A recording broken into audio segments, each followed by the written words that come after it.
అందరికీ మరణతండి. ఒక చిన్న ప్రశ్న అడుగుతాను. రాకడ సమీపిస్తుంది కాబట్టి ఎంతమంది విడవబడే వారిగా కాకుండా ఎత్తబడే గుంపులో ఉంటారు అనుకుంటున్నారు? కామెంట్ చేస్తారా? ఈరోజు వాక్యము అదేనండి. సో చాలామంది అనుకుంటారు మనం ఏమి తప్పు చేయట్లేదు కదా, సో దేవుని రాజ్యంలోకి మనం కూడా ప్రవేశిస్తాం అనుకుంటారు కదండి. పరలోక రాజ్యం అంటండి అతి పరిశుద్ధ స్థలము. అక్కడ అన్ని పరిశుద్ధమైనవే ఉంటాయంట. మనము చేసే పాపాలను బట్టి మనము విడవబడకుండా దేవుని రాజ్యంలో పరిశుద్ధులుగా ఉండాలంటే దేవుడు మన నుంచి ఏమి కోరుకుంటున్నారో 1 తెస్సలోనికీయులకు 4వ అధ్యాయంలోని ఉంటుందండి. 3వ వచనం నుంచి, మీరు పరిశుద్ధులగుటయే అనగా మీరు జారత్వమునకు దూరముగా ఉండుటయే దేవుని చిత్తము. మీలో ప్రతివాడును దేవుని ఎరుగని అన్యజనుల వలె కామాభిలాషయందు కాక పరిశుద్ధత యందును ఘనత యందును తన ఘటమును ఎట్లు కాపాడుకొనవలెనో అది ఎరిగి ఉండుటయే దేవుని చిత్తము. మన గురించి కూడా దేవునికి ఒక ఆలోచన ఉంది తెలుసండి.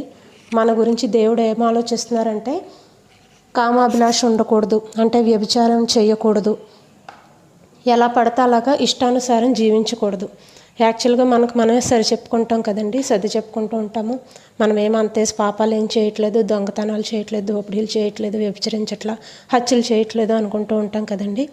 చిన్న ఎగ్జాంపుల్ ఏంటంటే, ఏదైనా పాయిజన్ బాటిల్ మీద అంటండి అది పాయిజన్ అనే స్టిక్కర్ తీసేసి ఇది అమృతం అని వ్రాసినంత మాత్రాన అది అమృతం అవుతుందా చెప్పండి? కాదు కదా.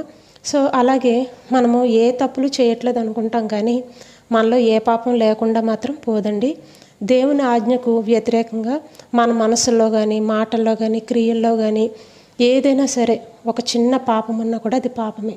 దేవుడు చెయ్యొద్దనేది చేయకుండా వదిలేసిన అది కూడా పాపమే.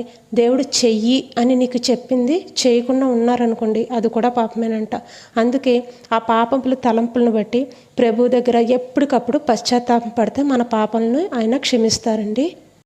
ఎప్పుడైతే దేవుని పాదాల చెంత మనము తండ్రి మా పాపాలను క్షమించని ఎప్పుడైతే పశ్చాత్తాప పడతామో మనుషుల వలనంటండి ఎంతసేపు నువ్వు అప్పుడు ఆ టైంలో ఇంత పాపం చేసావు కదని మనుషులైతే గుర్తు చేస్తారు, కానీ దేవుడైతే అంటండి మన పాపాలను క్షమించి వాటిని ఎన్నటికీ కూడా జ్ఞాపకం పెట్టుకోరంటండి. ఆయన మనల్ని సమస్త దుర్నీతి నుండి విడుదల చేసి పవిత్రులుగా చేయటానికి చూస్తారు, కానీ నువ్వు పాపివి అని వేలు పెట్టి చూపించే రకం మన దేవుడైతే కాదు. మన పాపాలను విడిచిపెట్టి ప్రభు యొక్క కనికరం పొందేలాగా మన లైఫ్ స్టైల్ అనేది మార్చుకోవాలి. దాన్ని ఎలా చేయాలంటే ప్రతిరోజు వాక్యం చదవాలి, ప్రతిరోజు